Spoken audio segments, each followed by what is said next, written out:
Good evening, sacred ground. Yeah. So back in 1991, there was a newspaper article about a woman who was shot out in Oakland. And the thing was, she was pregnant.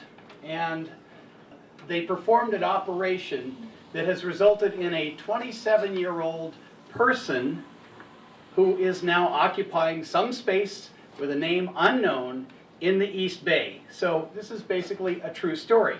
And 26 years later, I got this young man, Alan Harris, to do it as a duet with me. It's called Brain Dead Woman Kept Alive. The man shot her in the head. It was robbery, he said. But when they brought her to the station, they found she was in gestation. She was just 5 months along, and no one knew if it was right or wrong. Still, they set out to prolong the baby's life until they could extract it with a knife.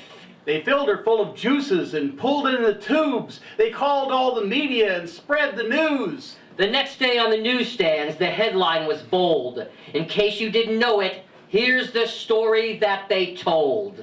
Brain dead woman kept alive. Maybe the baby will survive. Brain dead woman kept alive. Maybe the baby will survive. They didn't expect what happened next. From all the calls that were generated by their text, so many women wanted to know, is that me? Lots of men called in too, with their associations free. And they said, didn't you mean, didn't you mean, didn't you mean me? Didn't you mean, didn't you mean, didn't you mean? Brain dead man kept alive.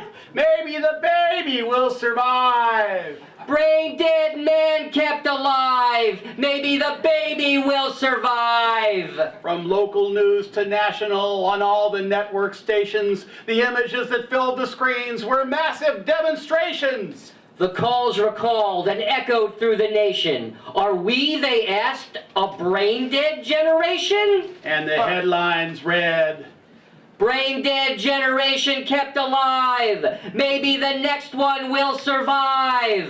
Brain-dead generation kept alive. Maybe the next one will survive. And that's the way it is. Thank you, Alan. Thank you. Martin Joseph, Alan Harris. What a duet.